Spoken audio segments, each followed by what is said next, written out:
everybody, I'm Gina McCarthy. I'm the administrator at the United States Environmental Protection Agency, and here with me is Dave Ostrander. Dave is the incident commander working our Unified Area Command Center in Durango. Mr. Ostrander has been a long-term employee at EPA. He is amply qualified to be able to lead this effort. I welcome him taking this on. We know how serious this issue is and how much EPA is working hard throughout the night and days to actually take responsibility for this action, as well as to speedily look at both the short and long-term consequences. So I'm excited that Dave is here. He actually got his bachelor's degree in geological engineering from Colorado School of Mines. There couldn't be anybody better to actually understand how we resolve these situations moving forward. Now, I just came from a briefing that Dave and others provided to me on the status of the cleanup and the status of the monitoring of the plume. I am excited that they are fully operational, and they've been fully operational, and we are working this issue very hard. Now, they provided me a status of where they are now and provided me all the information that they have moving forward. And I want to reassure everybody, one of the reasons for my being here is to let everybody know that EPA does take full responsibility for this incident, and we are working on both making the short-term decisions that we need to make, but I also will assure you that this Unified Command Center is just that, unified. We are coordinated. We have good, solid partners throughout the states, at local community levels, and with the tribes. So we are working hand in hand, not only to make sure that we meet the needs of these communities, but we also will be working hand in hand to make decisions moving forward. So as you probably know, EPA's mission is to protect public health and the environment. No agency could be more upset about the incident happening, or more dedicated in terms of doing our job and getting this right. So we couldn't be more sorry, but the good news is today we do have information to share. We have been, I think, knowing that people have been anxiously awaiting data quality, water quality results moving forward, and we do have new data that we will be sharing. I'll give you a sense of that data, and we will move forward to talk about this in more detail later in the day with our partners. But we have water quality data from August 7th, 8th, and 9th from La Plata County, and it shows that the levels have returned to pre-event conditions. Now, we let the science be our guide, and we work with our partners. So this is very good news, but I want to make sure you understand that there are additional steps that we are going to take working with those partners, working with our counties and our local communities, so that they can have a chance to review this data thoroughly, and they can have a full opportunity to talk through what this means in terms of decisions that they are going to make moving forward. But we will have more details on that data as the day progresses. Now, we are also proactively looking, as I've said before, at the investigations of the incident itself. We are doing an internal EPA investigation, and we're also going to seek independent review and investigation of what happened. We will be saying more later about what that independent review will involve and who will be involved, but right now, rest assured that we will learn lessons from this, and we will move those lessons forward in the work moving ahead. Now, in the meantime, I have also asked that our folks throughout all of our regions take a look at other mining assessments and cleanup responses that are underway or planned, because we may want to make sure that we are taking a hiatus here and looking at those to make sure there is no similar potential that happened here that might happen in those activities. So we're going to put those on hold until we look at them all and make sure. And if there are similar situations to what we saw today, we will await the results of those investigations before we proceed with those assessments or cleanup efforts. So with that, I would like to, end by saying that I want to thank you for your attention to this issue. I want to assure the general public, as well as the leaders at the state, county, local, and tribal leaders, that we are working hand in hand with them to expedite this review, to expedite hopefully a return to some sense of normalcy in terms of the uses of this river. But as always, EPA is going to let science be our guide. And so we are going to be moving quickly to take a look at the data and continue to process it. But that will always be done in partnership with our local leaders. So with that, I would be happy to take a few questions. Ms. McCarthy. Yes. You've said you're very upset about this, understandably. Governor Hickenlooper, the governor of New Mexico, tribal leaders, a lot of local people here on the ground are very upset with the EPA's response.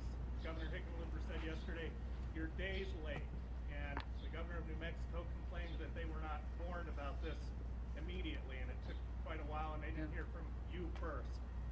Has the EPA treated itself differently than it would some other entity that might cause an environmental hazard of this nature? Well, EPA, as I've said before, our mission is to protect public health and the environment. We will hold ourselves to a higher standard than anyone else. Now, I have heard concerns about notifications and how quickly we were able to ramp up, and we will address those issues as we look at the investigation and we work with those states moving forward. The most important thing is that we are moving forward. We are fully ramped up. We have data coming in. We can assess that data. The very good news is that the data so far is showing that water quality does restore itself to its prior conditions. And so we're going to be using that lesson as we move downstream to make sure that we do the testing we need to do and we provide the information to decision makers that they are looking for EPA to make that is high quality and reliable science. So why were there Can I move delays, on to though? another question, please? Why were the Sir. delays? I'm Mark Serp, the AC affiliate out of Denver. Have you been to the mine in your visit so far, and do you plan, if not, are you going to visit the mine? Well, the most important thing for this trip was for me to actually come to the Unified Command Center to meet with the governors or whoever would like to meet, local community representatives, so that we can make sure that their needs are being met. That is my first order of business. I did not go to the mine. As you know, it's a significant distance away, but I did visit the river, and I took a look at it myself. I wanted to get a sense of the river, and I think that the good news is it seems to be restoring itself, but we have continued work to do, and EPA is here today, and just because I'm not here, it doesn't mean you don't have experts, actually more than 100 experts right here, as well as additional folks, hundreds of them back at EPA working this issue with our federal and state and local partners and tribal partners. Do you feel that you can make a solid judgment of what needs to be done without physically seeing the mine itself? Can I? That's not my field of expertise, but I have taken, I think, some very strong action to make sure that we're doing two things, not just looking at it with EPA expertise, but also independently. So I'm going to rely on technical experts to talk about this and look at it. As you probably know, we've also diverted additional effluent or wastewater that's coming out of that mine, and it's being treated before it's being redeposited into the river, so that we do have the mine under control at this point. As far as I know, I can let Dave further talk about that. But right now, the mine is being managed. My job is to manage the agency, our response, and to ensure to everybody that we are going to be fully accountable for this in a transparent way. State governments have incurred costs because of this. What Yes. is the timeline that the EPA will reimburse the 3 states affected? Well, there is a process for the claims that the federal government has overall. We already have a claims process that people can access. They can get the forms online. They can talk to human beings. We can get those claims in as quickly as possible, and we'll follow the federal government's process for responding to those claims. Is there Right a back there, sir. timeline as to when the river might open back up? Well, that's the issue that we're going to be discussing. I mean, as you know, as the plume goes down, it's begun to disperse. and it's being done naturally. It's also being done because we've taken some action at Navajo Dam to actually increase the flow there to help that dispersion, so that we are working with this to make sure that downstream, while it's no longer visible because it's being dispersed, that we're taking the necessary tests and we're taking a look at wildlife, fish, all the kind of work that we need to do in responding to folks for drinking water and cattle water and those kinds of things. But I cannot give you exact dates on when things will happen, because again, we're going to let the testing and the science drive those decisions, working with our partners.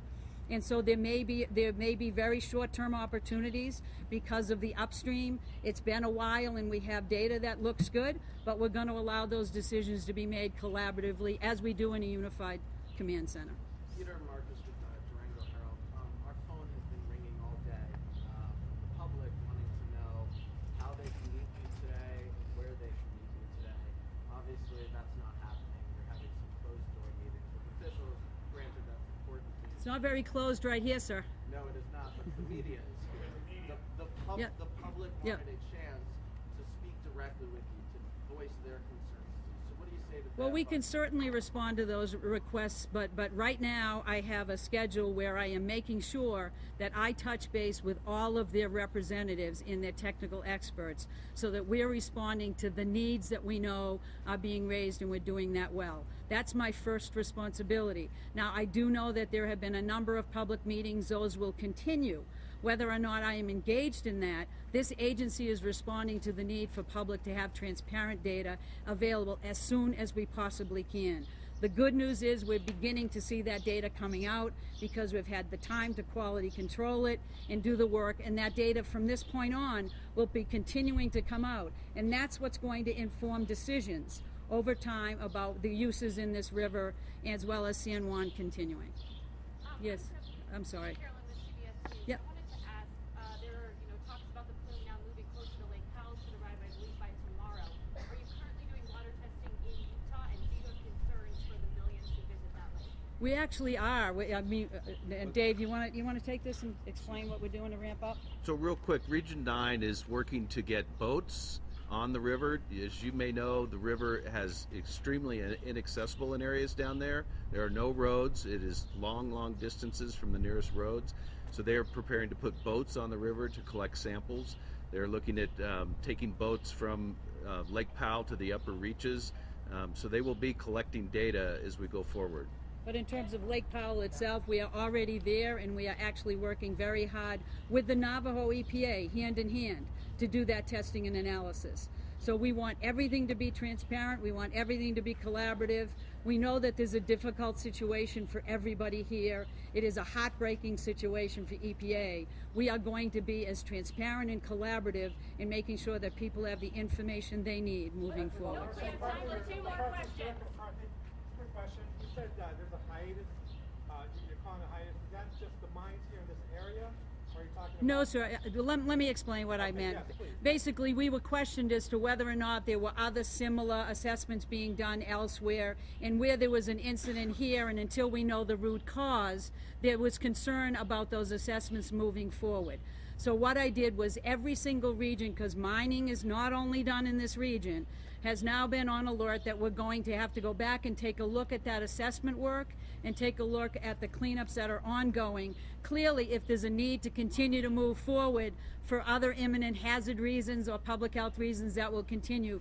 But it's just an opportunity for us to screen, to make sure that there is no potential for a release like this in another situation that is similar to this one until we continue. That is correct. That is correct. McCarthy, were there any emergency management protocols that you reviewed that may have failed during all of this? Like I said, our state, New Mexico, wasn't notified until a day later. Based on your review and talking with officials, are there anything here that failed?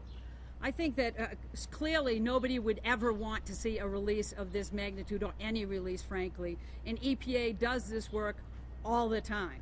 So I cannot tell you how heartbreaking it is a good word, I think, that this actually occurred. We are doing that root cause analysis, and one of the reasons why we need to do that both inside as well as independently is to make sure that we can answer that question, and it is not a trust me situation. People know that EPA had an incident occur. They want to have fresh eyes that are independent of EPA on it, and I want those fresh eyes as much as you do. All right, everybody. Thank you very much for your questions. All right, thank you, everybody. I appreciate it. And next time I'll have a little box to stand on.